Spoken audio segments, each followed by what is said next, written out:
Hey guys, how you doing? Just wanted to throw a quick intro on this interview, introduce myself a little bit, and talk about the Bellator card tonight.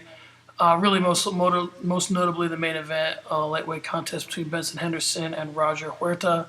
So, as for me, I'm obviously new at MMA Today. Written for Combat Press before. I'm mostly gonna be doing podcasting and some video content, stuff like that.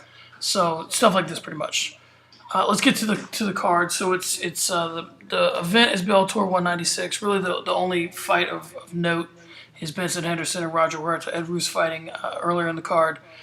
So let's talk about Benson Henderson and Roger Huerta. Benson Henderson is obviously the former lightweight champion of the UFC, and he is current Bellator fighter. He is, you kind of know what you're going to get with Benson Henderson. He's a worker. He's a wrestler.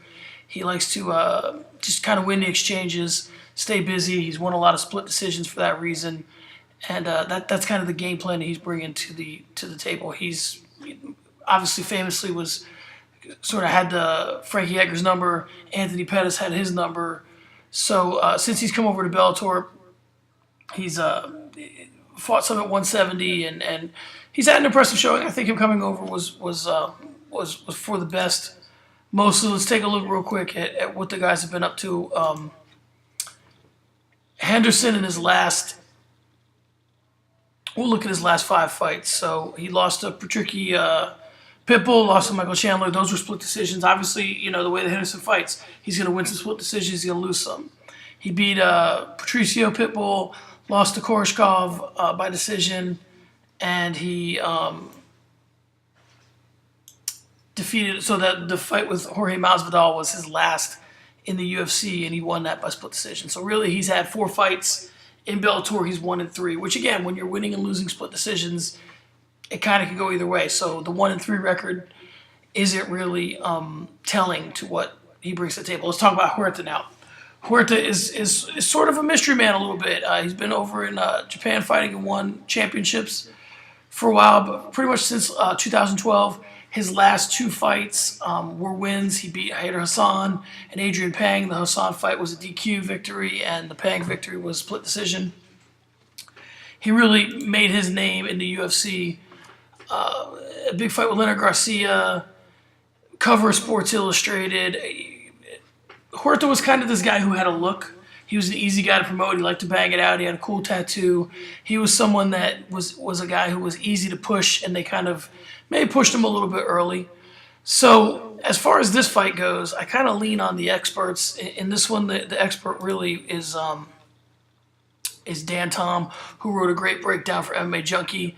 He really thinks, I agree with what he thinks. He thinks that Henderson's going to win most of the exchanges, and if Huerta's unable to hurt him early, then Henderson will get his hand raised probably after a full fight. So let's now here's the interview I had with Benson Henderson. It was over at the lab. They just switched from the Glendale location to the Phoenix location. It was their grand opening.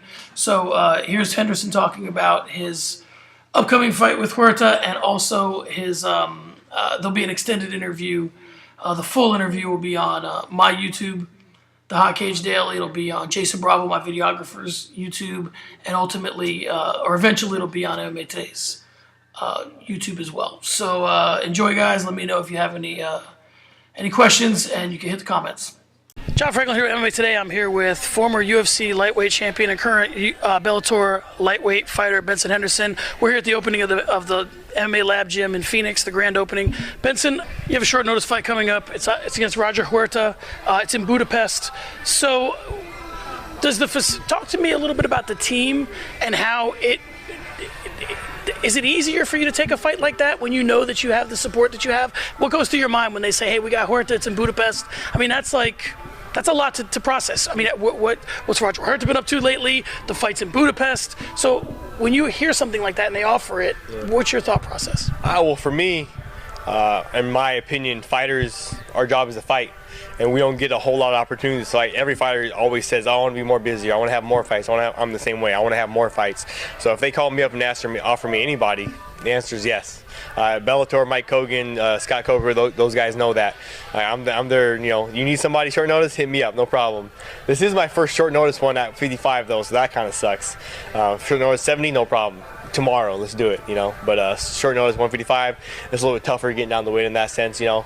But as far as having my teammates here, the team that we've built, we have together, every day in the practice room is a dogfight.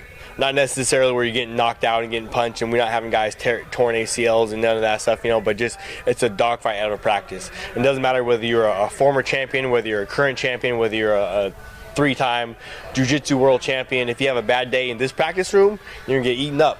You know, we have a room full of tough kids, 18-year-olds, 19-year-olds, 20-year-olds who have, you know, not a world of experience, but they're getting the experience here in the practice room, and they're hungry.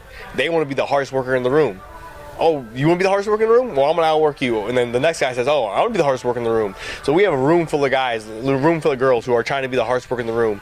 And that says a lot. You know, that's why you have the sort of success that you have with, you know, Sugar Sean O'Malley, Mackenzie Dern, Brian Barberina, all these guys coming up and making names for themselves in the UFC is because they come from a tough room where it's dog eat dog. You know, you don't make it here, you know, it's tough.